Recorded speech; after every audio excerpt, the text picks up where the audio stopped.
Musuh bebuyutan menolak jika Ahok dipilih Jokowi untuk pimpin ibu kota negara baru, Nusantara.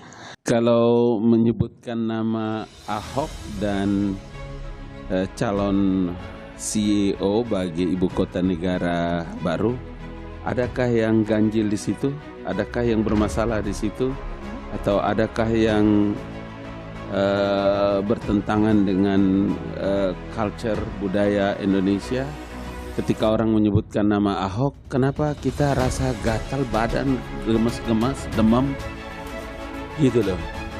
Saya optimis sih, pengangkatan Ahok justru karena Presiden melihat lanskap berpikirnya itu memang luas dan inovatif, orangnya pekerja keras, dan kita semua tahu komitmennya tidak pernah bisa diragukan.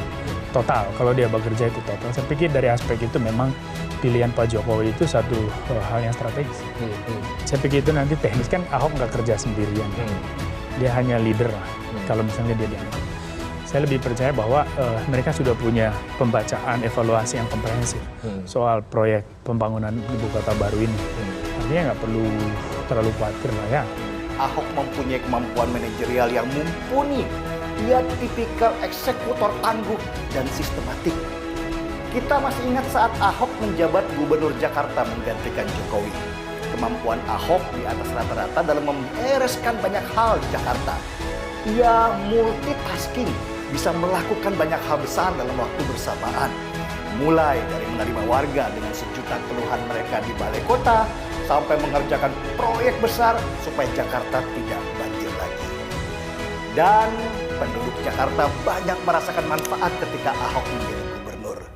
Transportasi jadi nyaman, kemacetan juga jauh berkurang, dan kota tertata pelan-pelan. Menempatkan Ahok pada tempat yang salah jelas akan menimbulkan keributan. Tapi jika tempatnya benar, Ahok bisa menjadi sebuah mercusuar.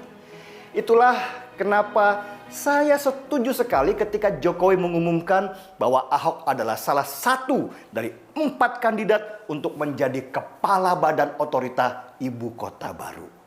Inilah tempat yang sangat tepat untuk Ahok. Basuki Cahayapurnama atau Ahok masuk daftar kandidat kepala badan otorita Ibu Kota Negara Baru Nusantara. Namanya sejajar dengan calon lain, mantan Menteri Riset dan Teknologi Bambang Brojonegoro, mantan Direktur Utama Wijaya Karya Tumiana, dan mantan Bupati Banyuwangi yang sekarang menjadi Kepala Lembaga Kebijakan Pengadaan Barang atau Jasa Pemerintah Azwar Anas. Musuh bebuyutan Ahok. Novel Bamukmin menolak jika Ahok yang sekarang menjadi komisaris Pertamina itu dipilih memimpin ibu kota baru. Novel Bamukmin, Wakil Sekretaris Jenderal Persaudaraan Alumni 212 yang pernah dipenjarakan Ahok, menyebut masih banyak tokoh lain di Indonesia yang layak dipilih untuk memimpin ibu kota negara baru. Sangat disayangkan dan disesalkan kalau Indonesia ini benar-benar berupaya membuat ibu kota baru, apalagi Ahok digadang-gadang sebagai gubernur IKN yang baru, seakan-akan tidak ada lagi putra-putri yang terbaik di negeri ini, kata Novel. Padahal Ahok produk gagal dan hanya bisa membuat gaduh negeri ini sehingga keutuhan bangsa sangat terancam. Tapi jika pada akhirnya Ahok dipilih Presiden Joko Widodo untuk menjadi kepala badan otorita ibu kota baru, Novel curiga ada kepentingan politis di baliknya. Kalau dipaksakan juga berarti agenda IKN atau ibu kota negara ini sangat diduga syarat kepentingan politik oligarki yang diduga suatu saat paket yaitu yang diduga sudah satu paket yaitu dengan Ahoknya, TKA-nya, pendanaannya, pengolahannya semua sudah dengan matang-matang terencana dan tidak boleh diganggu oleh siapapun, kata Novel.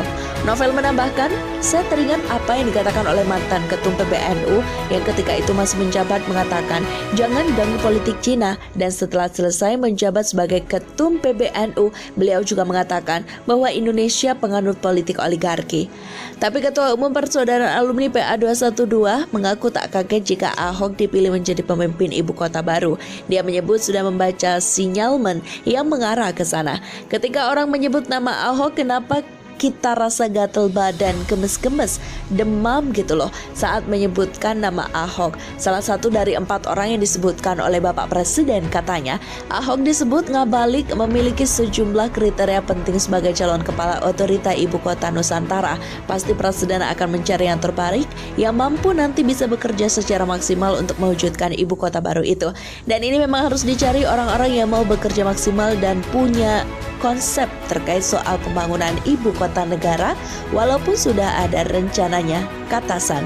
Ahok seorang tokoh yang paling banyak dibicarakan di media. Isu yang berkembang, dia sudah dipilih menjadi kepala badan otorita.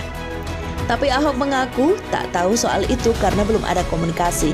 Menteri Koordinator Kemaritiman dan Investasi Luhut Binsar Panjaitan mengatakan Presiden yang nantinya akan mengumumkan siapa kepala badan otoritanya.